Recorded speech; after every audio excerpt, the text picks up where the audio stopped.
আসসালামু আলাইকুম আমার এক কাপ চায়ের বন্ধুরা, আমার এই ব্লগে সবাইকে আমন্ত্রণ জানাচ্ছি। সময় করে হলেও যে আপনারা আমার সঙ্গে আছেন। অনেকগুলি পর্ব আমরা শেষ করেছি। মাঝখানে অবশ্য আমি ছিলাম না, একটু দেশের বাইরে ছিলাম বলে অনেক দিন আপনাদের সঙ্গে কথা হয়নি। তারপরে অবশ্য অনেকগুলো ভিডিও দিয়েছি, মাঝখানে গ্যাপ ছিল কিছুটা। তো আজকে যে বিষয়টি নিয়ে কথা বলবো সেটি কয়েকদিন ধরে খুব আলোচনা হচ্ছে। ঠান্ডা লেগে গেছে আমার নিজের, আপনাদের অনেকেরই ঘরে ঘরে ডেঙ্গু হচ্ছে এবং বাচ্চাদের ঠান্ডা লাগছে। একটু ঋতু পরিবর্তনের সময়, হেমন্তকাল আমরা জানি সবাই। শীত এখনও না পড়লেও বোধহয় কয়েকদিনের মধ্যে শীত, আমরা অন্তত শহরের মানুষ এখনও শীত অনুভব করিনি। গ্রামের দিকে বোধহয় কুয়াশা, বিশেষ করে উত্তরবঙ্গে শীত বোধহয় পড়েছে, বারবারই শীতের কথা বলা হচ্ছে। তা আমরা এখনও পাইনি, কিন্তু ঠান্ডা লেগে যাচ্ছে। আমিও তার থেকে নিষ্কৃতি পাইনি। তো যাই হোক, আজকে যে বিষয়টি নিয়ে কথা বলতে এসেছি আপনাদের সঙ্গে, আপনারা 5ই আগস্টের পর আমরা সবাই জানি কিছুদিন পর থেকেই কিছু কিছু আমাদের প্রাক্তন প্রধানমন্ত্রী ছিলেন যিনি পালিয়ে গেছেন ভারতে, তার কিছু কল রেকর্ড ফাঁস হয় বা হচ্ছে আর কি। তিনি বিভিন্ন ধরনের কথা বলছেন। এটা নিয়ে আমার কাছে মাঝে মাঝে একটু অবাকই লাগছে যে ওনার মতো একজন আয়রন লেডি হিসেবেই উনি পরিচিত। দীর্ঘ সময় 15-16 বছর ধরে উনি বিভিন্ন রকম কি বলবো, ইঞ্জিনিয়ারিং বলবো আমি, কলাকৌশল করে উনি এই দেশে নিজের ক্ষমতাকে নিষ্কণ্টক করেছিলেন। কিন্তু সব কিছু যে সবসময় নিষ্কণ্টক হয় না, তা আমাদের দেশের ছাত্র জনতা খুব ভালো করে তাকে বুঝিয়ে দিয়েছে এবং তার দলের লোকজনকে বুঝিয়ে দিয়েছে। এখান থেকে কিন্তু একটু শিক্ষা পাওয়ারও বোধহয় আমাদের আছে, এবং আমাদের দেশে যারা রাজনীতি করেন তাদেরও বোধহয় শিক্ষা নেয়ার আছে। কারণ কোনো কিছুই নিষ্কণ্টক নয় যদি আপনি অন্যায় করে সেটি ধারণ করে থাকেন, সেটি পরিচালনা করেন এবং সেটি ভোগ করেন। একদিন না একদিন সেটিকে তার দাম আপনাকে চুকাতেই হবে।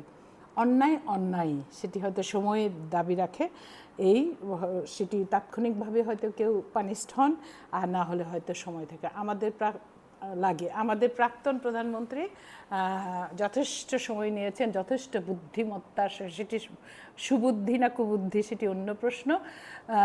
বুদ্ধিমত্তার সঙ্গে এই দেশের মানুষকে ভীষণভাবে নিগৃহীত করে গেছেন, লাঞ্ছিত করে গেছেন। কত মানুষ যে মারা গেছে তার কোনো হিসেব নেই। তারপরেও তিনি ক্ষমতায় টিকেছিলেন এবং ক্ষমতা নিষ্কণ্টক করার জন্য শেষ আন্দোলনেও তিনি নির্বিচারে গণহত্যা চালিয়েছেন। এবং সেই গণহত্যাটাকে উনি এবং ওনার দলের লোকজন বলার চেষ্টা করছেন বা বলছেন, ফোনে বলছেন যে এই গণহত্যা নাকি বাংলাদেশের লোকজন চালিয়েছে, বর্তমান সরকার চালিয়েছে, ছাত্ররা চালিয়েছে, ওনারা নাকি চালাননি, পুলিশও নাকি চালাননি। তো বর্তমান সরকার তো বোধহয় যিনি সরকার প্রধান তিনি দেশেই ছিলেন না। আর যারা সরকারে আছেন তারা বেশ কিছু বয়োবৃদ্ধ মানুষ আছেন, তারা হয়তো ঘর থেকে বের হয়েছিলেন কিনা আমার জানা নেই। আর বাকি যারা আছেন ছাত্ররা, তারা তো আন্দোলনে ছিলেনই রাস্তায়, তাদের হাতে অস্ত্র থাকার কথা নয়। তবে এটি যদি দীর্ঘায়িত হতো হয়তো বা তাদের হাতেও অস্ত্র চলে আসতো কিনা সেটাও বলা যাবে না, কারণ গৃহযুদ্ধকালীন সময়ে অস্ত্র কোথায় থেকে আসে কেউ জানে না। তো কিন্তু তারপরেও তিনি টিকার জন্যই আমাদের সেনাবাহিনী এবং পুলিশ যদিও প্রচুর হত্যা করেছে, কিন্তু শেষ পর্যন্ত এসে তারা আর রাজি হন নাই। ফলে আমাদের প্রাক্তন প্রধানমন্ত্রীকে পালিয়ে যেতে হয়েছে এবং পার্শ্ববর্তী দেশে তিনি আশ্রয় নিয়েছেন। এর আগেও তিনি পার্শ্ববর্তী দেশে ছিলেন অনেক দিন, এবারও তিনি আশ্রয় নিয়েছেন। আমরা জানি না তিনি কতদিন থাকবেন, সেটি তার ব্যাপার এবং সেই দেশের ব্যাপার। কিন্তু তিনি যে কাজটি করছেন সেটি আমাদেরকে অনেক সময় হাসির উদ্রেক হচ্ছে, অনেক সময় ট্রলের মতো কাজ হচ্ছে সোশ্যাল মিডিয়াতে, এবং অনেক সময় আমাদেরকে ভাবিতও করছে। কারণটা হচ্ছে যে আওয়ামী লীগ একটি বড় দল, এটা অস্বীকার করার কোনো সুযোগ নাই। কারণ বাংলাদেশের প্রায় 30-32 বা 33 ভাগ লোক আওয়ামী লীগের রাজনীতির সঙ্গে জড়িত ছিলেন। কিন্তু আওয়ামী লীগে যারা পালিয়ে গেছেন তারা তারা তাদের মতো কিন্তু এই 33 ভাগ বা 35 ভাগ লোক নন। অর্থাৎ সবাই কিন্তু পালিয়ে যায়নি, সবাই কিন্তু দেশেই আছে। কারা পালিয়েছেন? যারা অন্যায় করেছেন, যারা লুটপাট করেছেন, যারা খুন করেছেন, যারা অবৈধ কাজের সঙ্গে যুক্ত ছিলেন এবং মন্ত্রীকে খুশি করার জন্য, তার পরিবারকে খুশি করার জন্য যা যা অন্যায় করা দরকার সেই সব কাজ তারা করেছেন। সেটা পুলিশের, সেটা প্রশাসনের, সেটা রাজনৈতিক মহলের, বা সেটার ব্যবসায়ীরা। না হলে সবাই কি পালায়? বাইতুল মোকরমের খতিব সহ পালিয়েছেন। তো এই সব মানুষেরাই কিন্তু পালিয়েছেন, 34-35 ভাগ মানুষ কিন্তু পালায়নি। ওনার শেষ যে এটা ফোন আলাপটা ফাঁস হয়েছে সেটা নিয়ে, সেটা শুনতে যে সবগুলো শোনার সময় মনে হয়েছে কোনোটা নিয়ে আমি কথা বলি নাই, শেষেরটা শুনতে যাই কিন্তু আমার কাছে খুব অবাক লেগেছে যে উনি মানসিকভাবে সুস্থ আছেন। তো কারণটা হচ্ছে যে উনি এতদিন উনি মনে করতেন এই দেশ তার, হ্যাঁ ওনার দেশ অবশ্যই, কিন্তু ওইভাবে উনি ভাবতেন না। উনি ভাবতেন ওনার বাবার দেশ, এটা বাবা করে দিয়ে গেছে। অর্থাৎ শেখ মুজিবুর রহমান করে না দিলে এই দেশ বাংলাদেশ কখনো হতো না, বা বাংলাদেশ হতো না। শেখ মুজিবুর রহমান সাহেব আন্দোলনে নেতৃত্ব দিয়েছেন বা অনেক দিন আন্দোলনের সঙ্গে যুক্ত ছিলেন, তার মানে এই নয় যে তিনি এই দেশ করে দিয়ে গেছেন শুধু শেখ হাসিনা এবং শেখ রেহানা বা তার পরিবারের সদস্যদেরই দেশ। এই দেশ হচ্ছে 16 কোটি 18 কোটি, 71-এ 7 কোটি ছিল, সেই 7 কোটি মানুষের দেশ এবং সাধারণ মানুষের যুদ্ধ করেছে। এবং এখানে অনেক নেতা আছেন যারা মারা গেছেন, মৌলানা ভাসানী থেকে শুরু করে, এবং আওয়ামী লীগেরই নেতারা, যে 4 নেতার মৃত্যুবার্ষিকী কয়েকদিন আগে গেলেন তারা ছিলেন, জাসদের লোকজন ছিলেন, সবাই কিন্তু ছিলেন। কিন্তু উনি এটা কখনোই স্বীকার করেন না। আর এই স্বীকার না করার ফলেই উনি হয়তো এত মনোকষ্টে আছেন যে মানসিক বৈকল্য তার ঘটেছে। না হলে এ ধরনের ফোনে কথা বলার বোধহয় একজন প্রাক্তন প্রধানমন্ত্রীর কতটুকু শোভা পায় এটা আমার জানা নাই, বা এটা স্বাভাবিক এটা আমার মনে হয় না। কারণ উনি কি বলছেন? উনি বলছেন একজন কর্মীকে যে তোমরা 10 নভেম্বর নূর হত্যা দিবস, যেটা স্বৈরাচার নিপাতের জন্য যে নূর হোসেন তার বুকে লিখেছিল, সেই দিবসে তিনি সকল আওয়ামী লীগের কর্মীদেরকে একত্রিত হতে বলছেন এবং সেখানে ট্রাম্পের ছবি, প্ল্যাকার্ড হিসেবে ট্রাম্পের ছবি, অর্থাৎ আমরা সবাই কিন্তু জানি আমেরিকার প্রেসিডেন্ট হিসেবে নির্বাচিত হয়েছেন ডোনাল্ড ট্রাম্প দ্বিতীয়বারের মতো। তো উনি মনে করছেন যে ডোনাল্ড ট্রাম্পের সঙ্গে হয়তো ইউনূস সাহেবের সম্পর্ক খারাপ বা বাংলাদেশের সম্পর্ক খারাপ, উনি বা কেন ভাবছেন আমি জানি না। তো এখন যদি ডোনাল্ড ট্রাম্পের ছবির প্ল্যাকার্ড নিয়ে সবাই মিছিল করে আর সেটাতে যদি পুলিশ বাধা দেয়, তখন তিনি ছবিগুলো তুলে তাদেরকে নির্দেশ দিচ্ছেন যে তোমরা ক্যামেরা রেডি করে রাখবে এবং ছবি তুলবে এবং সেটা ট্রাম্পকে আমি পাঠিয়ে দেবো, ট্রাম্পের সঙ্গে আমার লিঙ্ক আপ আছে, ট্রাম্পের সঙ্গে আমার লিঙ্ক আপ আছে বা যোগাযোগ আছে। এটা কতটা হাস্যকর উনি নিজেও জানেন কি না আমি জানি না, যে উনি এই ছবিটা পাঠিয়ে দিলেন ট্রাম্পের প্ল্যাকার্ড নিয়ে বাংলাদেশে কে মিছিল করলো আর সেই মিছিলে কে আঘাত করলো, কারণ কি, এটার ভাবার মতো সময় কি ট্রাম্পের আছে? বরং যেটা নিয়ে এই পতিত সরকারের দলীয় লোকজন লাফালাফি করছেন, মিষ্টিও নাকি খেয়েছেন শুনলাম, আমি দেখি টেকিনি, খবরে শুনলাম, খবর বলতে মানে বিভিন্ন ইয়েতে মাধ্যমে শুনলাম। তো খেয়েছেন কিসের খুশিতে? বরং ট্রাম্প আসাতে যে ভয়গুলো করছেন সকলে যারা বোঝেন, বিশ্লেষকরা, শুধু বাংলাদেশ না সারা দেশে বা বিশেষ করে অভিবাসী যারা, তাদের জন্য সংকট বোধহয় দেখা দেবে, এটাই ধারণা করছেন সবাই। আরও অন্য নীতি তো আছে, পররাষ্ট্রনীতি আছে, এবং যতটুকু আমরা জানি যে আমেরিকার পররাষ্ট্রনীতি চট করে পরিবর্তন হয় না। কে সরকারে থাকলো না থাকলো এটা বোধহয় আমেরিকার খুব বেশি মাথা ব্যথার কারণ নয়, কারণ যুদ্ধ বিগ্রহ না লাগলে আমেরিকা এগুলো নিয়ে মাথা ঘামায় না। বরং ট্রাম্প তো বলেছেন তিনি ইউক্রেন যুদ্ধ, গাজার যুদ্ধ এগুলো সব থামিয়ে দেবেন বা দিতে পারবেন কিনা সেটা তো পরের প্রশ্ন। কিন্তু আমার প্রশ্ন যে এই যে পার্শ্ববর্তী দেশে আমাদের প্রাক্তন প্রধানমন্ত্রী আশ্রয় নিয়েছেন এবং তিনি যে সেখান থেকে এই কথাগুলো কয়েকদিন পরপরই ফোনে তার কর্মীদের মাধ্যমে ছড়িয়ে দিচ্ছেন, এবং আমার ধারণা ফাঁসটা উনিই করছেন বা ওনার লোকজনই করছেন, যাতে সবাই এই দেশের মানুষ, সাধারণ মানুষ অর্থাৎ বাংলাদেশের মানুষেরা ভয় পায়। ভয়, এটাতে কি ভয় পাওয়ার কিছু আছে? ভয় পাওয়ার কিছু নাই। অথচ তারা কিন্তু কোনোভাবেই স্বীকার করছেন না যে এই গণহত্যাটা তাদের দ্বারা হয়েছে, তাদের দ্বারা পরিচালিত, তাদের নির্দেশে হয়েছে, এবং সারাটা দেশে যে তারা গুম খুন আয়নাঘরের মতো বহু জিনিস করে রেখেছেন সেইটা তারা স্বীকার করে না। উচিত ছিল, তারা এত বড় একটি দল, তাদের উচিত ছিল যে এগুলো স্বীকার করে নিয়ে ক্ষমা চাওয়া, এবং এইসবের বিচার করার পর আওয়ামী লীগ রাজনীতি করবে কি করবে না আমি বলতে পারবো না। অলরেডি ছাত্রলীগকে রাজনীতি থেকে নিষিদ্ধ করা হয়েছে। পরবর্তীতে যারা বিচারের আওতাধীন, আমাদের কি মনে হয় যে এই যে দেশে 35% লোক বা তারও বেশি হতে পারে বা তার কাছাকাছি হতে পারে, তো এই লোকরা আওয়ামী লীগ করেন, তাদের সবার বিচার হচ্ছে বা হবে না? হবে না, কোনো দিনই হবে না। কারণ সব লোক আওয়ামী লীগকে সমর্থন করলেও অন্যায়ের সঙ্গে জড়িত নয়। আওয়ামী লীগ করে যারা, তারা আমাদেরই আত্মীয়, আমাদেরই বন্ধু, আমাদেরই ভাই, আমাদেরই প্রতিবেশী, সবাই কিন্তু কুকর্মের সঙ্গে জড়িত ছিল না।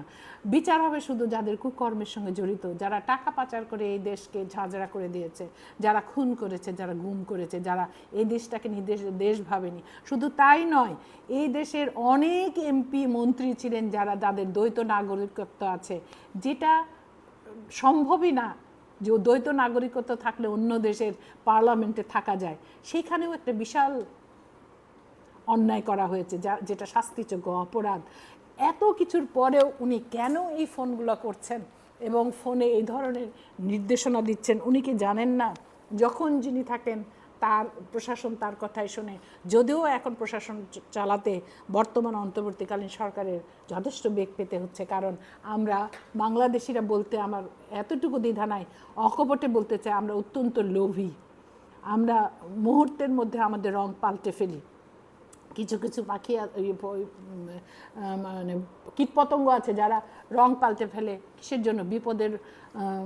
বিপদের সম্মুখীন হলে তারা নিজেদেরকে আড়াল করার জন্য তারা রং পাল্টে ফেলতে পারে। আমাদের দেশের মানুষ কিন্তু উল্টো, বিপদের চেয়ে তারা লাভের জন্য বেশি রং পাল্টায়। যারা এতদিন আওয়ামী লীগের মদতপুষ্ট ছিল, আওয়ামী লীগকে চেটেপুটে খেয়েছে, তারা আবার এখন বিএনপির সঙ্গে ভিড়েছে, এবং বিএনপির সবচেয়ে বড় বিএনপি তারা সব, অথচ রুট লেভেল থেকে যে মানুষগুলো বিএনপি করে এসছে, আওয়ামী লীগ করে এসছে, তারা কিন্তু এই ধরনের কাজ করে না। তারা কিন্তু এই ভয় চট করে পাল্টে যায় না। যাদের কোনো রুট নেই, যারা নিজের সুবিধার জন্য রাজনীতি করে, তারাই শুধু পাল্টায়, এবং এদের সংখ্যাও কিন্তু কম নয়, নেহায়েত কম নয়। এরা হালুয়া রুটির জন্য রাজনীতি করে। এই হালুয়া রুটির রাজনীতি যেদিন বন্ধ হবে, সেই দিনই এই দেশের কিন্তু গণতান্ত্রিক একটি দেশ হিসেবে পরিচিতি লাভ করতে পারবে।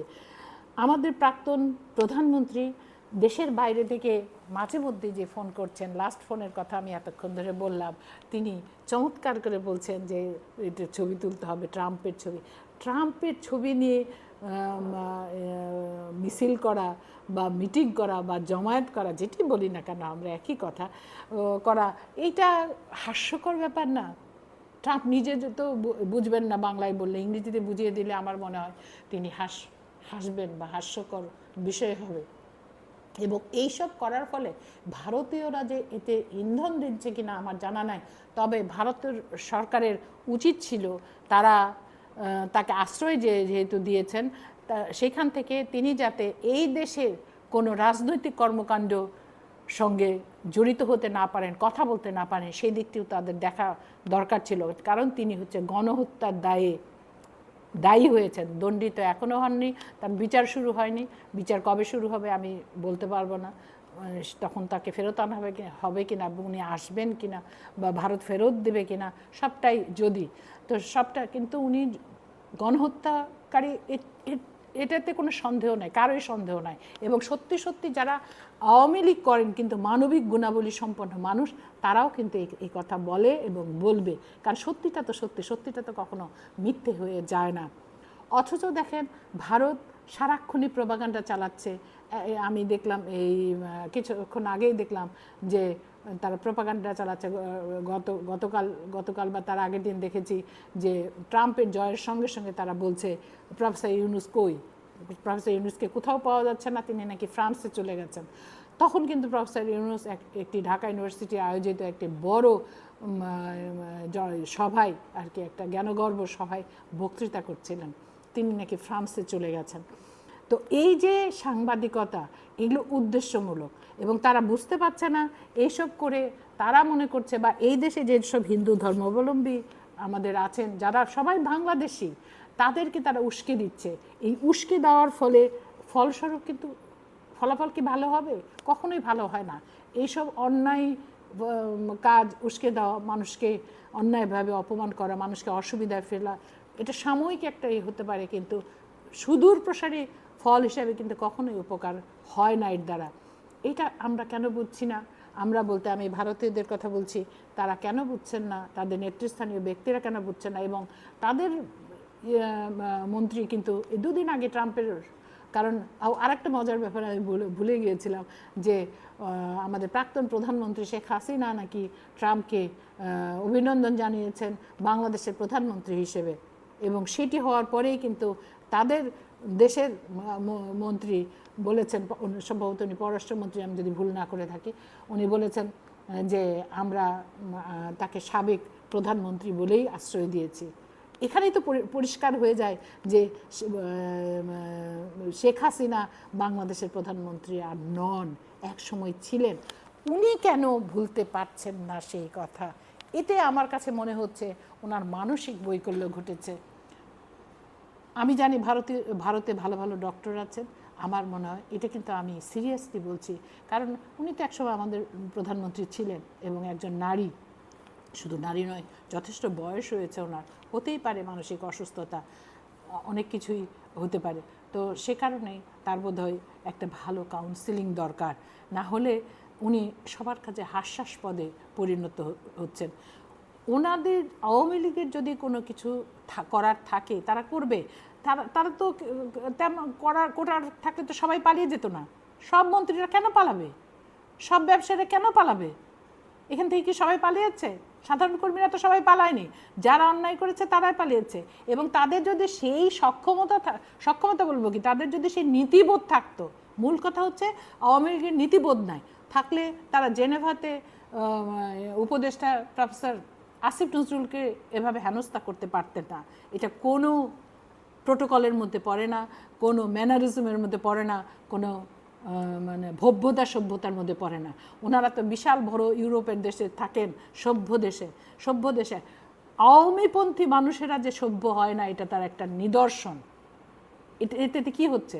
এতে কি আসিফ নজরুল সাহেব ছোট হয়ে গেছেন? না, আসিফ নজরুল সাহেব ছোট হননি। ছোট হয়েছেন কে? আওয়ামী লীগকে ছোট করেছেন ওইখানকার আওয়ামী লীগের যে নেতৃবৃন্দ আছেন তারা এই সিন ক্রিয়েটটা না করলে কি হতো? এতে কি তারা কি লাভবান হয়েছেন? কোনো লাভবান হয়েছেন? এটার ভিডিও করে সোশ্যাল মিডিয়াতে ছেড়ে দিয়েছেন, সবাই জানছে, দেখছে, তাতে কি হয়েছে? আসিফ নজরুল সাহেবের সামান্যতম অসম্মান হয়েছে? হয় নাই। অসম্মান হয়েছে কিন্তু আওয়ামী লীগের, কারণ আওয়ামী লীগের ওই ব্যক্তিদের মনে রাখা উচিত ছিল আসিফ নজরুল সাহেব বাংলাদেশের প্রতিনিধিত্ব করছেন, এবং ওই লোকগুলোর জন্মভূমি কিন্তু বাংলাদেশ। তার মানে তারা বাংলাদেশকে ওন করেন না, বাংলাদেশকে নিজের দেশ ভাবেন না। বাংলাদেশ শুধু লুটেপুটে খাওয়ার দেশ। বাংলাদেশে তার এবং তাদের লোকজন যাতে সহজে লুটেপুটে কে টাকা এদেশ থেকে সুইস ব্যাংকে পাঠাতে পারে, সেইটা করার জন্যই তারা ওখানে আছেন। না হলে তো আসিফ নজরুল সাহেবকে অপমান করার বা হেনস্থা, আমি অপমান বলবো না, কারণ যে কেউ এসে, যে কুকুর এসে আমার পায়ে কামড় দিতেই পারে, তাতে আমার কি অপমান হবে? হবে না। কুকুরের কাজই ওটা, মানুষের পায়ের কামড় দেওয়া। তো এটা থেকে আসিফ নজরুল সাহেব কি হয়েছে? ছোট হয়েছেন? হয়নি। যদি এই সরকার ভালো কিছু না করে, এদেশের মানুষই তাদের রাখবে না। এটা তো নিশ্চয়ই সরকার বোঝে, কারণ এত বড় একটা পরাক্রমশালী সরকারকে যখন পালিয়ে বাঁচতে হয়েছে, তখন প্রফেসর ইউনূস কেন, কোনো সরকারেরই আর সেই সাহস দেখানো উচিত হবে বলে আমি মনে করি না। কারণ ওই যে একটা গল্প আছে না, যে স্ত্রী মারা গেছে, ভদ্রলোক কাঁদছে খুব, না কি মা মারা গেছে, এরকম দুইটাই আছে, ভদ্রলোক খুব কান্নাকাটি করছে, সবাই এসে বুদ্ধি দিচ্ছে বা বুঝাচ্ছে, বুদ্ধি বলতে বোঝাচ্ছে যে আর কি সব চিরদিন থাকে না, সেই যা বলে আর কি। সে বলছে, তোর বলছে না আমি তো এই জন্য কাঁদছি না, আমি কাঁদছি হচ্ছে জমে বাড়ি চিনে গেল। অর্থাৎ যে কোনো রাজনৈতিক দলেরই কিন্তু এখন বুঝতে হবে যে চাইলেই জোর খাটিয়ে গুলি চালিয়ে দমিয়ে রাখা যাবে না। তবে হ্যাঁ, ছাত্রদেরও মনে রাখতে হবে, সব কিছুতে নিজেদেরকে ইনভলভ না করে নিজেদের ভবিষ্যৎ তৈরি করতে হবে। যার রাজনীতি করার শখ তার রাজনীতির জন্য তৈরি হতে হবে, আর সবাই রাজনীতি করবে না। যার যার ক্ষেত্রে পড়াশোনা করার জন্য পড়ার টেবিলে ফিরে যেতে হবে। পড়ার টেবিলে ফিরে যাওয়া ছাড়া, জ্ঞান অর্জন ছাড়া কোনো সফলতায় পরিপূর্ণ হয় না। সেটি জ্ঞান বিজ্ঞানেই হোক, রাজনীতিতেই হোক, কৃষিতেই হোক, যেখানেই হোক না কেন। ভালো থাকবেন। পরবর্তীতে দেখা হবে আবার অন্য কোনো একটি বিষয় নিয়ে। সে পর্যন্ত ধন্যবাদ।